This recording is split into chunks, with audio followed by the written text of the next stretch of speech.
Boa noite. Seja bem-vindo ao nosso culto de hoje. Esse culto chama-se Escola da Doutrina Bíblica, onde nós temos a intenção de estudar a palavra de Deus bem a fundo, com assuntos importantes, para que a gente possa conhecer cada vez mais o Evangelho do Senhor Jesus. Então eu peço que você pegue a sua Bíblia, o seu caderno de anotações e faça anotações. Se você quiser, pode nos enviar perguntas. Nós somos uma igreja evangélica, né? Temos um site chamado www.igrejadeinterlagos.com.br. Óbvio, nós estamos aqui perto do Autódromo de Interlagos, em São Paulo, e você é bem-vindo. Nós não temos, por enquanto, uma igreja num salão. Por enquanto, nós estamos só fazendo esse trabalho de maneira remota por causa da pandemia. A pandemia está acabando e é possível que em breve nós tenhamos o nosso endereço novamente, tá bom? Então, olha, nós vamos estudar a palavra. A pregadora de hoje vai ser a Eliette Coelho, e ela vai falar um assunto bastante interessante sobre Canaã, a região ali onde fica Israel, né? Então, pega aí a sua Bíblia. Se você tiver dúvidas, não tenha medo. Mande essas perguntas para a gente. Lá no nosso site tem um lugarzinho onde você pode escrever as suas dúvidas e a gente vai responder para você. Tá bom? Então, eu queria fazer uma oração rápida, só para a gente iniciar. E aí passo a palavra para a Eliette. Fecha seus olhos. Deus querido, nós te amamos e te bendizemos porque tu és o nosso Pai, tu és o nosso Senhor, e o teu Filho Jesus é aquele que nos salvou da morte. Nós pedimos, Pai, que tu abençoes agora a Eliette, que vai trazer essa palavra. Abra o nosso coração para o entendimento das tuas profundezas. E aqueles, Pai, que porventura venham conhecer este trabalho pela internet ou pelo YouTube, que o Senhor abençoe também, que o Senhor abra o entendimento, para que no dia em que estivermos próximos do fim, não sejamos enganados pelo anticristo. Deus, nós te amamos e te louvamos em nome de Jesus. Amém. Eu passo a palavra para a Eliette. Por favor, Eliette. Amém. Amém, irmãos. Deus abençoe os irmãos. Esse assunto que a gente tem trazido nas quintas-feiras é um assunto muito desafiador para a igreja e desafiador para nós também, como cristãos, em termos de mudança de entendimento. Nós temos recebido o Evangelho há muitos anos, né, de gerações, temos recebido, a igreja passou por muitas transformações e muitas influências até políticas, e muita religiosidade, muita influência humana. Então, com isso, a Bíblia acabou tendo seu entendimento, muitas vezes, tendencioso para um lado ou tendencioso para outro. Por isso que Jesus deixou muitas palavras, muitos ensinamentos por parábolas, porque a parábola não pode ser mudada. A Bíblia é um livro que nós cremos de Gênesis a Apocalipse. É um livro coerente, como o nosso Deus também é coerente. O problema é que alguns aspectos bíblicos parece que houve um desvio do entendimento.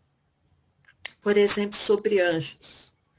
Os anjos, no Velho Testamento, eles têm uma primazia, um poderio muito grande.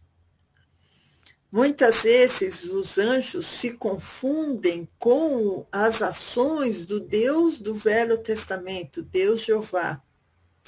Aí, quando Jesus vem, ele traz uma nova proposta, uma nova aliança, um novo mandamento, um novo concerto. Parece que tudo se revoluciona, tudo vira ao contrário quando Jesus vem, né? porque antes era o olho por olho, dente por dente, e aí Jesus fala, eu porém vos digo. Né? E se eu porém vos digo, quer dizer que aqueles ensinamentos não tinham muito a ver com os ensinamentos que Jesus veio trazer. E aí, nós começamos eu digo, não eu e o pastor da igreja, mas um movimento muito grande entre cristãos, começou a analisar a Bíblia com mais profundidade, à luz do Espírito Santo, para buscarmos a verdade, que a própria Bíblia diz, a verdade liberta. Então, o cristão não pode se acomodar e nem se contentar com o engano, porque Jesus é a verdade. Jesus é o caminho, a verdade e a vida. Então, se Jesus é a verdade, irmãos, não tem que existir variação na palavra de Deus.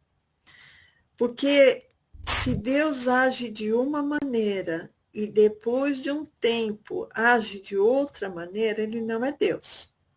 Porque uma das qualificadoras do caráter de Deus é a sua imutabilidade. Em Deus não há mudança nem sombra de variação. Então, nessas quintas-feiras, quinzenalmente, nós temos trazido estudos mais aprofundados da palavra, não para falar dos rudimentos ou dos aspectos basais da Bíblia ou do Evangelho, e sim um estudo mais aprofundado sobre as características, sobre a personalidade de Deus, sobre quem é verdadeiramente Deus. Quem é o Deus que Jesus Cristo veio revelar? Porque o que a gente entende é, se Jesus veio revelar um Deus, é porque esse Deus não era conhecido. Ou o Deus que era conhecido fazia parte dos muitos deuses e muitos senhores que Jesus falou. Há muitos deuses e muitos senhores. Nós vemos também, irmãos, que há um aspecto muito importante do Velho Testamento, que foi a lei. A lei, os 10 mandamentos e mais os 613 estatutos que pertencem também à lei.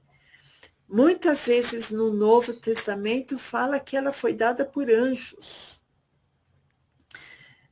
Quando Moisés também recebeu aquele episódio da sarça ardente, quando a gente começa a ler aquela história na Bíblia, história com H, que realmente existiu, nós vemos que às vezes ele olha e vê um anjo, mas depois quem é esse anjo fala como Jeová, né? Então, a gente pensa, Jeová seria um anjo, né? Então, esses nossos estudos, irmãos, e o próprio Jesus revela com clareza que o povo de Israel não conhecia o Pai. Eles conheciam um outro Deus. Um Deus que era um Deus muito mais ligado ao aspecto tribal, porque ele reconhecia o povo de Israel como seu povo escolhido, e os gentios, que eram os não-judeus, seriam um povo maldito, um povo que não era escolhido, e um povo que estava fora da aliança de Jeová. Aí vem Jesus, estabelece um novo mandamento vos dou, que vos ameis uns aos outros, assim como eu vos amei. Estabelece um novo concerto e veio cumprir a lei, porque a lei determinava que o homem tinha que morrer se não cumprisse todos aqueles estatutos, né? E não são só os 10 mandamentos, são vários outros mandamentos, juízos, estatutos e ordenanças, né? Por exemplo, você não pode encostar na mulher menstruada, não pode não encostar no morto. Se a mulher der à luz, ela fica imunda não sei quantos dias. Se for menina, mais tempo ainda, tem que sacrificar rolinhas. Então, todos esses mandamentos, meio sem sentido até para nós, não aperfeiçoavam o homem, não mudavam o caráter do homem. E não traziam salvação, porque ninguém conseguia cumprir a lei. Aí, Jesus, no seu eterno amor e misericórdia, veio a esse mundo para pagar a nossa dívida com aquele que deu a lei, aqueles anjos que deram a lei para Jeová. Então, Jesus cumpriu a lei como um cordeiro imaculado, ele cumpriu a lei.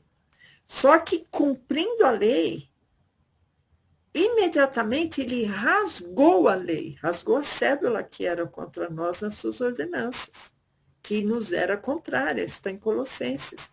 Então, irmãos, vocês veem que existe um choque muito grande entre o que acontecia no Velho Testamento e o que acontece no Novo Testamento. E esses ensinamentos foram revelados principalmente pelo apóstolo Paulo. Lembrando, nós cremos na Bíblia de Gênesis a Apocalipse. O Velho Testamento é um retrato histórico, um retrato espiritual, um retrato enigmático do que aconteceu naquela época e que apontava para o Messias. E vindo Jesus, ele revelou uma nova proposta de se ligar ao Pai. Para começar, a gente alcança o Pai não é por meio de um sacerdote ou por meio de um sacrifício. A gente alcança o Pai somente através de Cristo. Então, se Cristo não havia se manifestado no Velho Testamento, somente em alguns episódios o Espírito de Cristo falou aos profetas, mas Cristo em si se manifestou e o Espírito Santo se manifestou no Novo Testamento, aquelas pessoas, em raríssimas exceções, alcançaram o Pai, né? Por exemplo, uma das exceções seria Abraão. Então, aproveitando falando de Abraão, quando ele estava em Ur dos Caldeus, ele recebeu uma promessa de uma terra para ele usufruir a sua velhice, a sua descendência, que apesar que ele não tinha filhos, mas ele tinha uma promessa, que a descendência dele seria como os grãos da areia do mar, né? E ele recebeu também uma outra promessa, uma promessa espiritual, que a sua descendência seria como as estrelas do céu. Então, Abraão teve essas duas descendências, a descendência carnal e a descendência espiritual, por isso que Abraão é o pai da fé. E Abraão foi uma das pessoas que viu o dia de Jesus e se alegrou. Mas a maioria das pessoas do Velho Testamento estavam no engano. Estavam preocupados em fazer seus sacrifícios, em matar seus carneirinhos, matar seus pombinhos, para se redimir perante a lei, para que eles não fossem fulminados, né? Então, Abraão recebeu uma promessa. Inclusive, se vocês quiserem, irmãos, no site tem um estudo chamado, o estudo se chama Os Dois Chamados de Abraão. Tá? Para vocês verem que Abraão recebeu 2 chamados. E um dos chamados de Abraão, ele acabou indo para a terra de Canaã, né? E, curiosamente também, quando Moisés resgatou o povo do Egito, ele também recebeu por ordem, né, uma ordenança, que ele tinha que levar o povo de volta à terra de Canaã. E os cristãos atuais acabam por fazer um paralelismo de Canaã, da terra de Canaã, como se fosse como um simbolismo do céu onde os cristãos, e espero que eu e você, iremos gozar a eternidade, né? Então, tem até uma música que acho que é um louvor, que acho que a maioria de vocês conhecem, que é aquela que fala: caminhando eu vou para Canaã, caminhando eu vou para Canaã. Vocês conhecem, né? Eu acho que a maioria que conhece. E é uma música até bonitinha, né? Se você não vai, não me impeça a ir. Né? Então, é como se Canaã fosse o céu. Então, eu espero ir para Canaã. Esse é o motivo do nosso estudo hoje, irmãos. O que é Canaã? O que aconteceu em Canaã? Será que realmente Canaã simboliza o nosso porvir, o nosso destino celestial da vida eterna? Né? Porque isso é uma ideia muito arraigada. Porque o crente, o cristão, pensa: não, os judeus buscavam Canaã, então nós cristãos também vamos buscar a nossa Canaã. Né? Então, esse é o objetivo do nosso estudo hoje. Tá? Primeira coisa, Canaã, do ponto de vista geográfico, é uma terra que está num lugar muito baixo, tá? Então, ela está perto de rios, perto de mar, né? Então, não é um lugar muito elevado, é um lugar baixo. E também, geograficamente, atualmente, o Estado de Israel está numa parte de Canaã. Só que Canaã também incluía as colinas de Golã, a faixa de Gaza, a Cisjordânia, parte da Jordânia, a margem oriental do Rio Jordão, uma parte do Líbano, uma parte da Síria, até uma faixa junto ao mar Mediterrâneo. Então, vocês veem que era uma região muito grande, Canaã. Então, vocês veem que tem perto do mar Mediterrâneo, né? Mar Vermelho. Então, acaba sendo uma região baixa, porque tem muito mar perto da região baixa, certo? Quer que coloque um mapa aqui, Eliette? Acho que não precisa. Você está com ele aí na mão? Ainda não, vou procurar. Não, então acho que não precisa. Então, eu já Tá vou bom. mudar de assunto. Eu queria que você abrisse números 34. Números 34:1. Acho que vai ser mais proveitoso. Números 34:1 está falando ainda da terra de Canaã, certo? Aqui em Números 34:1, Números 34:1, que está falando sobre a terra de Canaã, isso, Números 34:1. Falou mais o Senhor a Moisés, dizendo: dá ordem aos filhos de Israel e dize-lhes: quando entrardes na terra de Canaã, esta há de ser a terra que vos cairá em herança, a terra de Canaã segundo os seus termos. Então, o que foi designado? Que a terra de Canaã seria a herança dos judeus, certo? E aí, a partir do verso 3, depois, se vocês quiserem ler por curiosidade, mas é uma descrição de todas as fronteiras, as entradas, as saídas, né? O que está rodeando, qual é o mar. Então, só estou parando nesse versículo de Números 34:1 até o 2, para vocês verem que realmente é uma área geográfica que existiu. Tá? Não é uma coisa espiritual, não, é uma área geográfica que existiu. certo? Então, o que é uma característica dessa área que estava circunscrita por esses povos, essas cidades, é que essa área que Jeová reservou para o seu povo era uma área que já estava ocupada.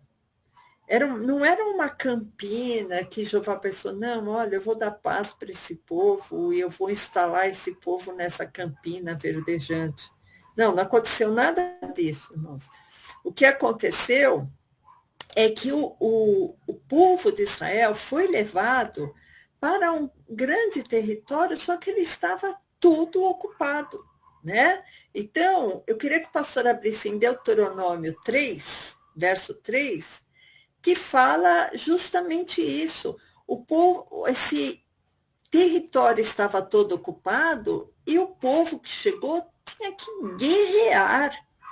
guerrear com esforço sobre aquela situação, porque ou matava ou morria. Então, Deuteronômio 3:3 fala assim: e também o Senhor nosso Deus nos deu a nossa mão a Og, rei de Bazã, e todo o seu povo, de maneira que o ferimos aqui, até que não lhe ficou sobrevivente algum. Naquele tempo tomamos todas as suas cidades, nenhuma cidade houve que lhes não tomássemos. 60 cidades, toda a região de Argob, o reino de Og e Bazã. Então, irmãos, a gente vê que tinha muita gente para brigar, para conseguir uma paz, né? Se estabelecer naquela cidade. Mais de 60 cidades, Josué teria que guerrear, né? Porque Moisés não entrou na Terra Prometida, né? Quem entrou para guerrear foi Josué. Então, irmãos, só continuando lá, pastor, a gente leu Deuteronômio 3:3 e 3:4, vamos só terminar o 3:5 até o verso 7. Deuteronômio 3:5, isso. Todas estas cidades eram fortificadas com altos muros, portas e ferrolhas, e muitas outras cidades sem muros, e destruímos-las, como fizemos a Sion, rei de Hesbom, destruindo todas as cidades, homens, mulheres e crianças. Porém, todo gado e todo despojo das cidades tomamos para nós por presa. Então, é interessante, irmãos, isso, porque eu vou fazer uma ligação no final. Vocês vão entender uma passagem que está em João, que se liga muito com isso que eu estou falando aqui. Então, o povo teve que se esforçar, teve que guerrear, teve que mostrar para Jeová que eles eram merecedores, eles tiveram que fazer uma obra enorme, né? Para eles poderem receber aquela terra. Não foi uma terra dada de graça, foi uma terra conquistada com muita luta, né? Então, vamos continuar. Além de existir uma terra ocupada, aquele povo, irmãos, que estava naquela terra, ele era extremamente hostil, corrupto e idólatra. Por exemplo, aquele deus Baal, que muitas vezes a gente ouve falar na Bíblia, pertencia a esse povo que morava na terra de Canaã. Né? E a gente vai ver por que essa terra também era maldita. Por que essa terra tinha alguma maldição? Então, irmãos, a gente fica pensando, a gente pode fazer paralelismo, dizer que Canaã simboliza o céu, se Canaã era uma terra cheia de maldição, né? Então, vamos ver para frente. Né? Então, já falei, espero que não faça muito barulho, tá, irmãos, para virar a página. Então, Canaã, para começar, era uma terra baixa, né? Estranho o cristão fazer um paralelismo do céu que é alto com uma terra baixa, né? Canaã era uma terra maldita e a gente já vai ver por que Canaã era uma terra maldita. Tá? Canaã, irmãos, ela era uma terra maldita porque, na verdade, essa palavra Canaã tem a ver com um dos filhos, o filho mais novo de Noé. O filho mais novo de Noé, irmãos, era Cão. Tá? E Cão, ele foi amaldiçoado pelo pai. Por que ele foi amaldiçoado pelo pai? Isso está em Gênesis 9, e a gente vai ler rapidamente, mas só para vocês terem uma ideia e entender melhor que a gente vai ler. Gênesis 9. O Noé, ele plantou uma vinha, e ele plantou a vinha, deixou o suco de uva lá, o suco de uva fermentou e virou vinho. E o Noé começou a tomar aquele vinho e achou muito gostoso e se embebedou, se embriagou. E deve ter passado por todas aquelas fases que vocês sabem, quando a pessoa se embebeda, ela fica alegre, né? Então ele deve ter ficado muito alegre, com muito calor, tirou toda a roupa, fez macaquice, não sei o quê, depois ficou meio torporoso e acabou dormindo, né? Sem roupa. Então, em Gênesis 9, 20, fala justamente essa história e vocês vão entender por que Canaã era uma terra maldita. Então, Gênesis 9, 20. E começou Noé a ser lavrador de terra e plantou uma vinha, e bebeu vinho e embebedou-se e descobriu-se no meio de sua tenda, quer dizer, descobriu-se, ficou nu. E viu Cão, o pai de Canaã, a nudez de seu pai, e fê-lo saber a ambos seus irmãos no lado de fora. Então, Cão, provavelmente, sem querer, entrou na tenda e falou, nossa, papai tá nu, e foi e comentou com os irmãos, olha, o papai tá nu lá na tenda. O verso 23. Então tomaram Sem e Jafé, que eram os dois irmãos, né, uma capa, e puseram-na sobre ambos os seus ombros, e indo virados para trás, cobriram a nudez do seu pai, e os seus rostos estavam virados de maneira que não viram a nudez do seu pai.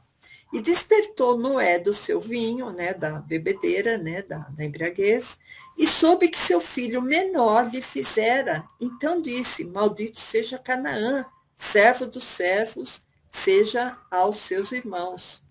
Então, irmãos, Cão foi amaldiçoado.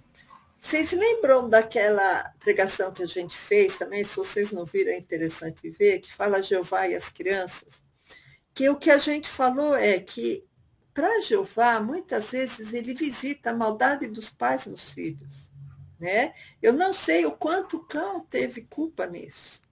Né? Ou, se Noé também teve culpa, provavelmente ele nem sabia que o vinho, que aquele suco fermentado, era um vinho que tinha um teor alcoólico que ia tirar ele da casinha, né? Que ele ia ficar bêbado. Então, eu acho que ninguém teve culpa nessa história, mas como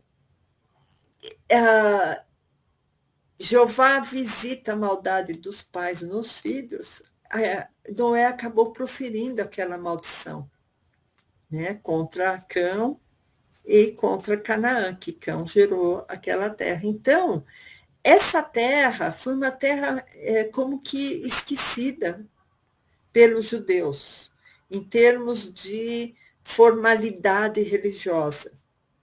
Né? Então, quando os filhos de Israel foram, por causa da grande fome, lá para o Egito, né? Aquela história de José também, que é uma história bonita, né? Os irmãos, né, foram, Rubem, Manassés, foram todos lá para se alimentarem no Egito e descobriram que José era o irmão que eles tinham vendido para os mercadores, que era o segundo, né, na hierarquia do Egito, que era governador. Então, Israel, a Canaã, ficou meio esquecida por muitos anos. Que aquele povo que ficou no Egito, eles ainda preservaram alguma coisa ou outra da religiosidade, principalmente no deserto, receberam os 10 mandamentos, então eles voltaram muito religiosos para Canaã. E Cão, os descendentes de Cão, ficaram totalmente livres, leves e soltos, sem nenhuma religiosidade, e por isso que eles foram para a promiscuidade, para a idolatria, para a desobediência. Eles não conheciam os valores religiosos de Jeová, né? Por isso que eles adoravam outros deuses, né? Então, Canaã, ela não pode ser figura do céu cristão, né? É uma terra baixa, é uma terra idólatra, é uma terra maldita. Como que eu posso ficar cantando, caminhando, vou para Canaã, né? E, além disso, era uma terra que estava fadada a grande derramamento de sangue, que nós vimos aqui no começo, quando a gente estava lendo Deuteronômio, que Deuteronômio 3, que essas 60 cidades tinham que ser destruídas, tinham que morrer o pai, a mãe, as crianças, os velhos, tinha que morrer todo mundo. Então, houve um grande morticínio, um grande derramamento de sangue. Porque Jeová, eu fico pensando, ele poderia levar aquele povo para uma terra boa, que não tivesse ocupada, né? Ainda ocupada por pessoas ferozes, sem religiosidade, né? Mas foi levar bem lá para aquela terra e houve grande mortandade, grande derramamento de sangue, né? Então, irmãos, os costumes dos descendentes de Cão estavam corrompidos, né? Eles adoravam deuses estranhos. Então, eu achei interessante que nem eu falei para vocês, essa terra também tinha sido prometida para Abraão. Abrão primeiro, né? E depois Abraão. Aí a gente fica pensando, será que Jeová não foi onisciente para saber o que iria acontecer, né? Porque o meu pai é onisciente. Deus Pai é onisciente. Será que quando Jeová ofertou aquela terra para Abraão, será que ele não imaginou o que iria acontecer, né? Bom, então, Gênesis 12, 5, tá? Só para a gente fazer um link aqui em Gênesis 12, com Gálatas, eu só queria ler um versículo em Gênesis 12, 5, que fala justamente da história de Abrão e Sarai, né? Então, e tomou Abrão e Sarai, sua mulher, e Aló, filho do seu irmão, e todos os bens que haviam adquirido, e as almas que lhe acresceram em Harã, e saíram para irem à terra de Canaã, e chegaram à terra de Canaã. Só esse versículo, irmãos. Naquela cidade, né, Canaã, Palestina, em Canaã, não é cidade, né, no território grande, né, a gente viu que tinha mais de 60 povos lá. Abraão, ele acabou tendo um filho com a escrava Agar, né, que foi Ismael. E, posteriormente, ele teve o filho com a sua esposa, a Sarai, que virou Sara, que teve Isaac, certo? Que gerou a Jacó, que é o pai das 12 tribos de Israel. Só para contextualizar. Aí, eu queria que o pastor abrisse agora em Gálatas 4, porque Gálatas 4 faz exatamente esse paralelismo que eu quero fazer, porque Canaã é a Jerusalém terrena, é a Jerusalém escrava. Então, Gálatas 4, 22, só para a gente fechar esse raciocínio, Gálatas 4, 22, porque está escrito que Abraão teve 2 filhos, um da escrava, outro da livre. Todavia, o que era da escrava nasceu segundo a carne, mas o que era da livre por promessa, o que se entende por alegoria. Aquilo que eu estava falando, irmãos, é como se fosse uma parábola. o que se entende por alegoria, porque estas são as duas alianças, uma do Monte Sinai, gerando filhos para a perdição. Então, aquela velha aliança, a aliança feita com Moisés, a aliança da lei, gerou filhos para a servidão. O Velho Testamento, Deus do Velho Testamento, gera filhos para a servidão, que é Agar. Ora, esta Agar é sinal, Monte da Arábia, que corresponde a Jerusalém, que agora existe, pois é escrava com seus filhos.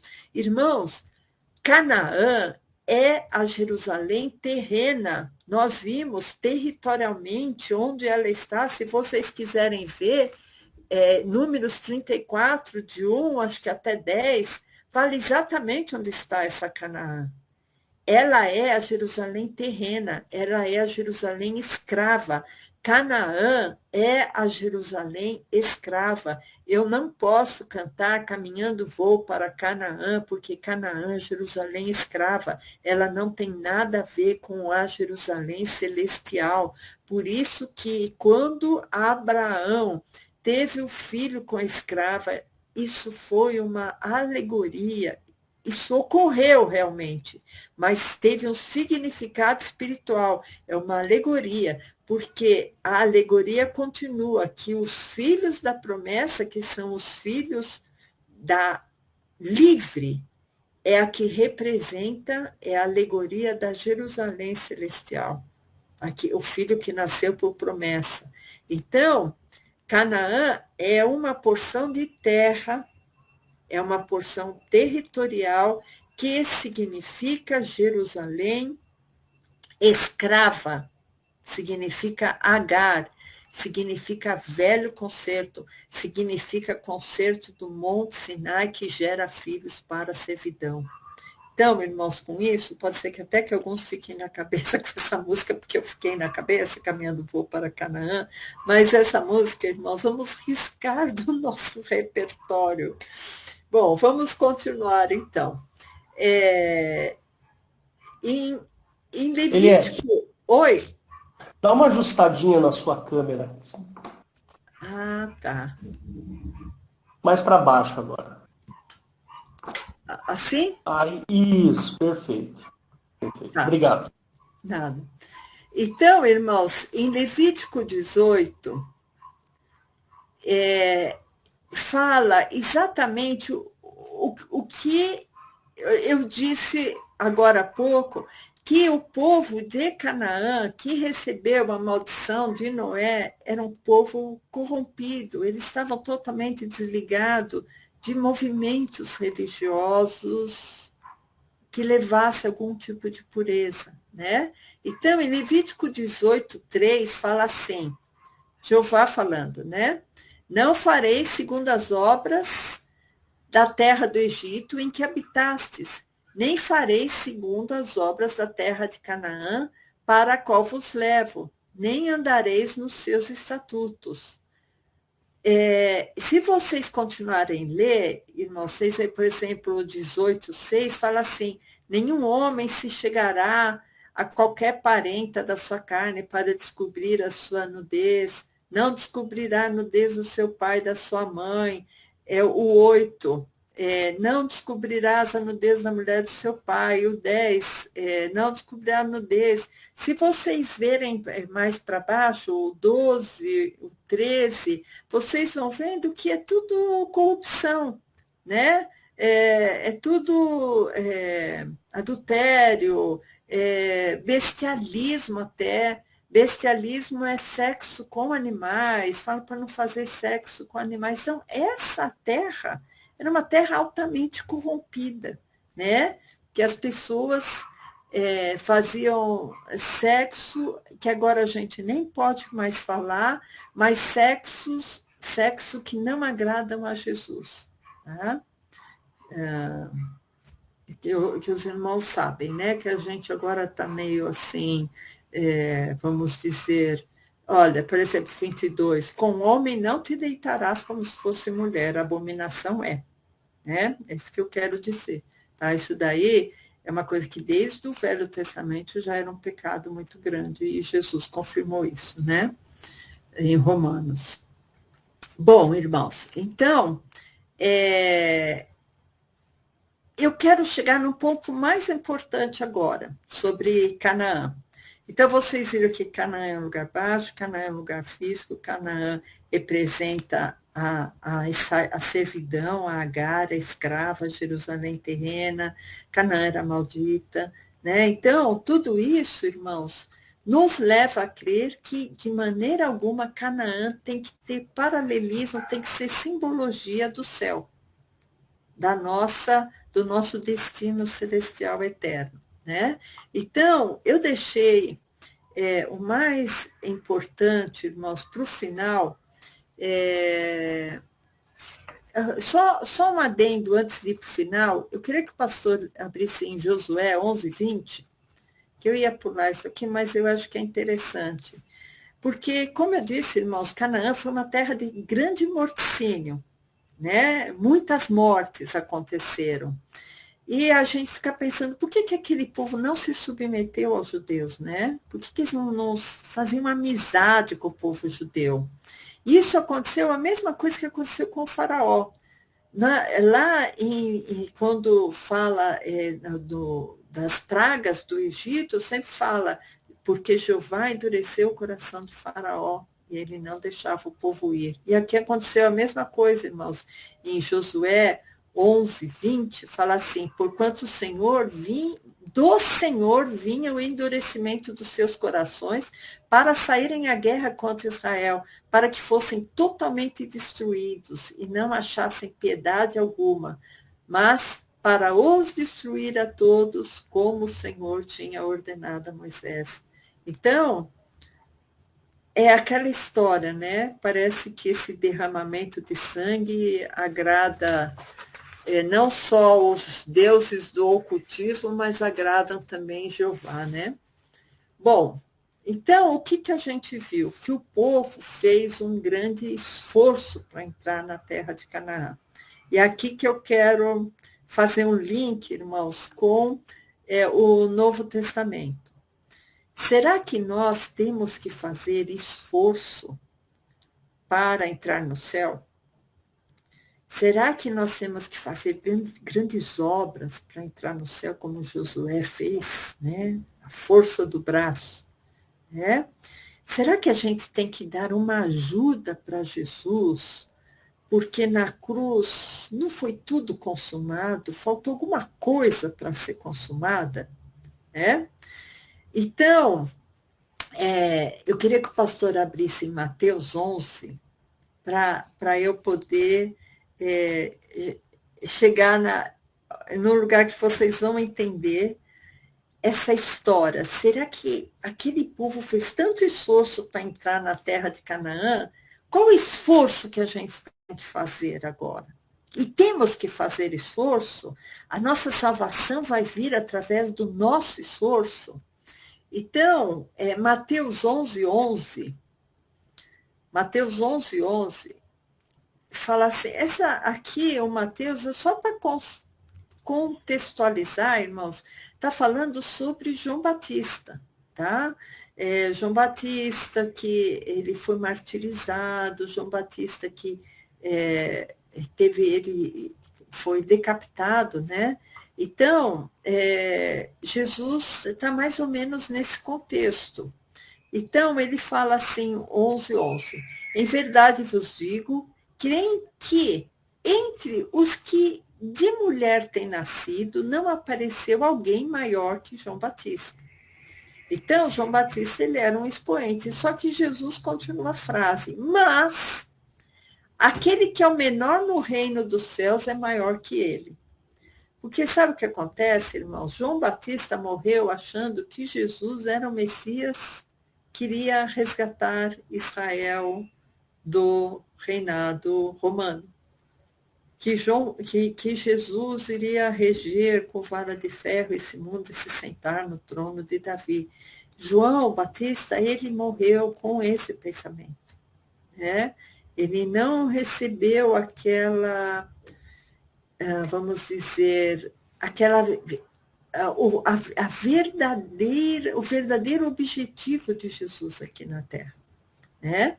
Então, continuando lendo, irmãos, no verso 12 de Mateus 11, continuando lendo, só para a gente chegar onde eu quero para raciocinar junto com vocês.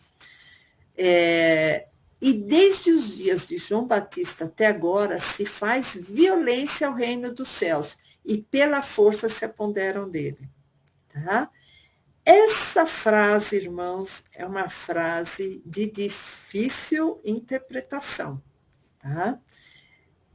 Desde os dias de João Batista até agora, quer dizer, era um prazo pequeno, tá? Os dias de João Batista até agora, Jesus está falando, tá? Não é até agora, no ano 2021. Jesus está falando, olha, desde da hora que João Batista se manifestou até agora, se faz violência no reino dos céus. Está se fazendo violência. E pela força se apoderam dele. Irmãos, o que nós vamos entender sobre isso?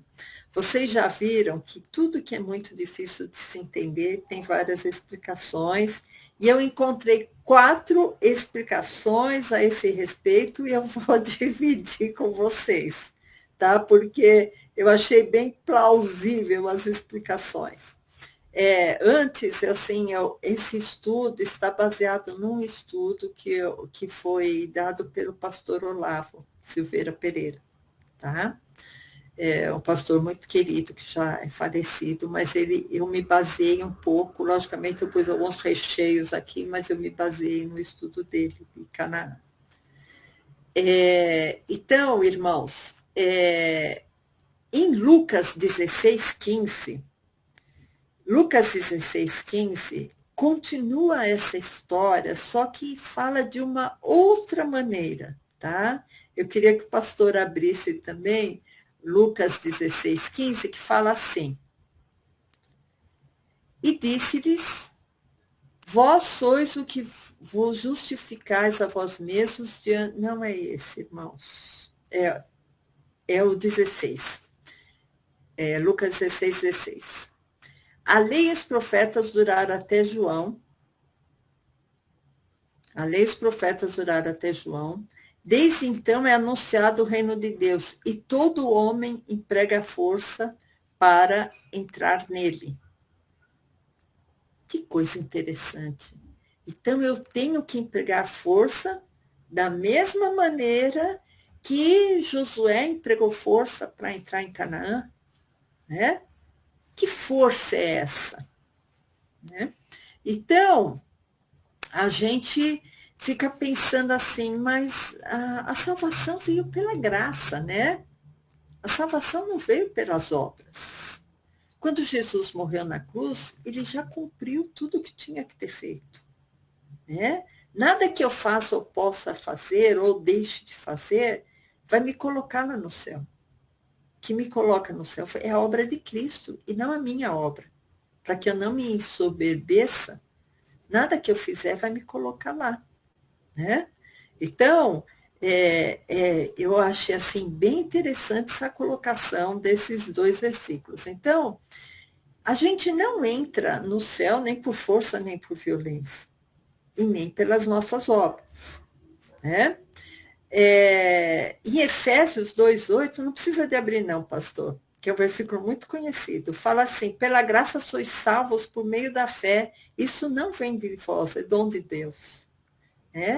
Então, que força é essa que fala em Mateus 12 e em Lucas 16:16, né? Em Mateus 11:12 e Lucas 16:16, né? Será que a gente tem que ir Judazinha, né, para Cristo? Será que a cruz não foi suficiente?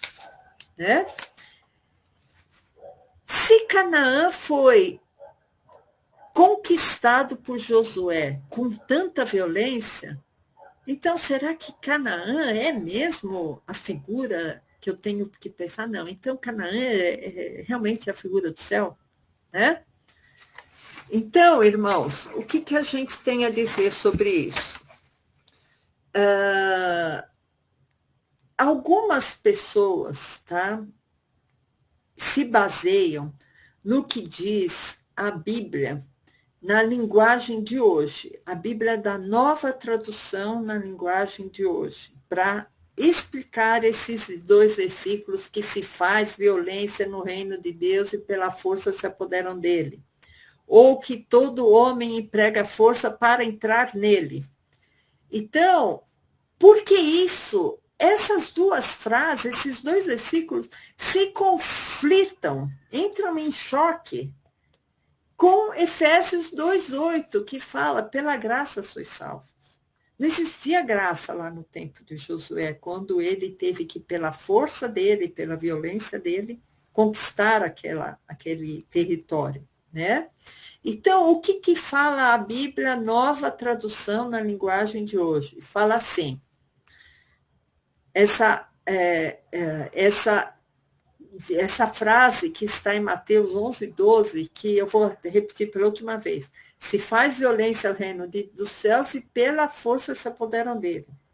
Na linguagem da Bíblia, Nova Tradução, linguagem de hoje, fala assim, o reino dos céus tem sido atacado com violência e as pessoas violentas tentam conquistá-lo.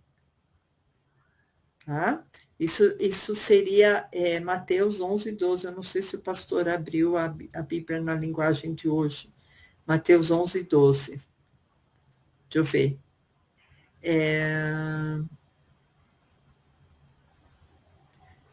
O reino dos céus é tomado à força, e os que usam de força se apoderam dele. Então, o que isso quer dizer, irmãos? Que as pessoas querem subjugar o reino dos céus para humilhar. Querem tomar, querem conquistar o reino de Deus, querem conquistar a religião para subjugá-la, tá? O reino dos céus tem sido atacado com violência e as pessoas violentas tentam conquistá-lo, quer dizer, tentam subjugá-lo. Isso aqui, irmãos, é uma explicação que dá para a gente entender, que dá para encaixar com João Batista sendo martirizado, sendo decapitado, as pessoas usando de violência com o reino de Deus e querendo subjugá-lo, querendo conquistá-lo, tá? Então, eu acho que não dá para a gente descartar totalmente essa explicação. A segunda explicação, irmãos, é que eu já disse para vocês no começo, lembra? Que o velho concerto foi totalmente mudado por Cristo. A lei foi totalmente mudada, foi anulada por Cristo. E nós aqui trazemos também a explicação que o Velho Testamento estava sendo gerenciado por anjos, e entre eles Jeová. E que o Novo Testamento, Jesus veio revelar o Pai, que o Pai não era revelado no Velho Testamento. Tudo isso, irmãos, isso que eu estou conversando agora com vocês, para muitas pessoas é uma violência. É uma violência a pessoa se abdicar com tudo que ela aprendeu, né? Tudo que ela aprendeu, que Jeová era o Pai. Aí vem uma pessoa que fala, olha, a lei foi dada por anjos. O homem foi criado por Elohim, que são anjos. Para o homem virar uma criatura de Jesus, ele tem que morrer e nascer de novo. Então, irmãos, tudo isso é um choque, tudo isso é uma violência. Tá? Então, isso seria uma outra explicação para dizer que o homem emprega força para entrar nele. Existe uma violência para entrar nele. Existe uma violência porque, às vezes, a pessoa não consegue entender como que houve essa mudança entre velho concerto e novo concerto, entre lei e graça. Tá? Principalmente para algumas religiões que estão muito atreladas ao Velho Testamento, estão muito atreladas à lei. Né?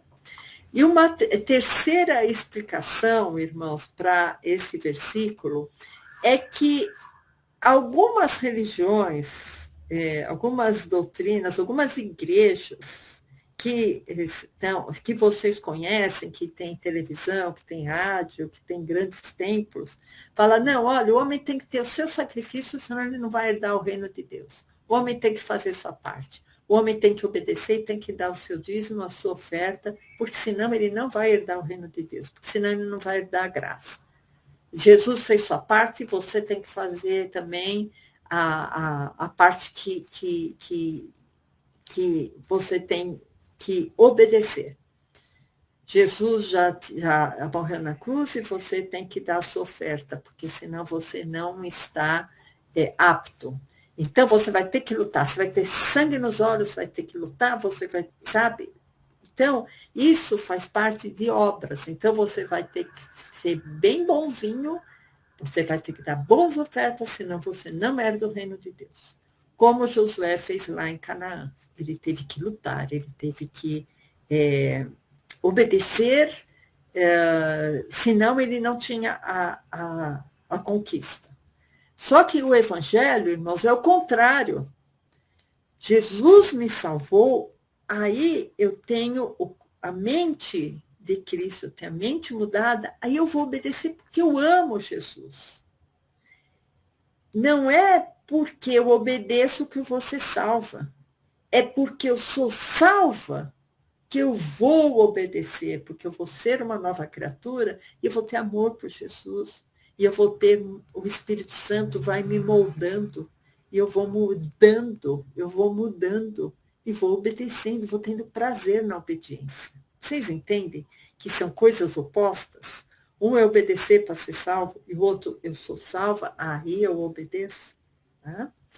Então, esse esforço, irmãos, nós não cremos que o homem tem que se esforçar para ser salvo.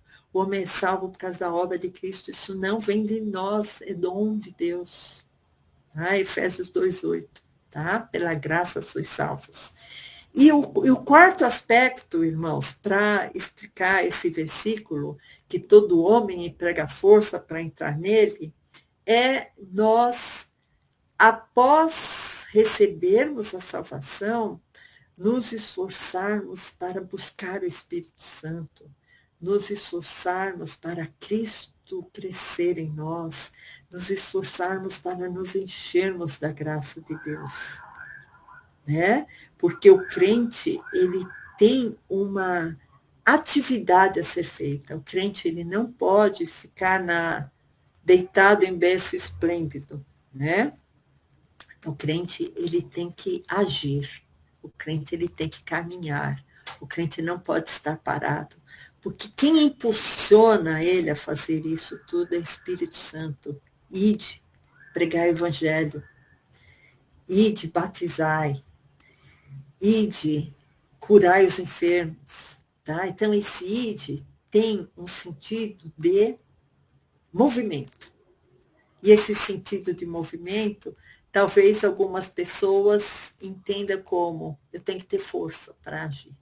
Tá? Então, mas não é isso que vai te colocar no reino de Deus. Né? Lembra daquela história, em teu nome fizemos tantas maravilhas, Senhor. Curamos enfermos. Em teu nome fizemos tantas coisas. Aí Jesus fala, apartai-vos de mim, vós que cometeis iniquidade. Né? Então, irmãos, eis que eu queria trazer para vocês hoje. Passei um pouquinho, achei que eu iria chegar só até uns 40 minutos, passei um pouquinho, mas o que eu quero dizer para vocês, Canaã não é figura do céu.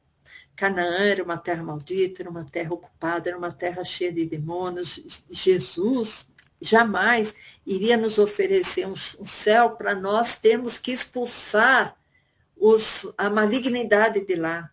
Como Josué teve que conquistar a cidade à custa de muito sangue. Né? Não, Jesus já fez a obra. O nosso esforço não existe mais a violência para recebermos a salvação. O nosso esforço, irmãos, desculpa, eu fechei aqui sem querer. O nosso esforço, irmãos, é apenas para recebermos a graça, para crescermos na graça. Amém? Vamos fazer só uma pequena oração, irmãos, para nós encerrarmos. Querido Jesus, nós estamos aqui, Senhor, crendo na Tua palavra, Senhor, e crendo no efeito da Tua palavra, Pai. Que Teu Espírito Santo, Pai, possa sedimentar a Tua palavra em nós, Senhor. Que nós possamos, Senhor, ser atuantes na Tua obra e não somente ouvintes, Pai. Que nós possamos, Senhor Deus, granjear talentos, Senhor Deus, porque Tu tens nos dado, Senhor, que nós possamos granjear talentos, Pai.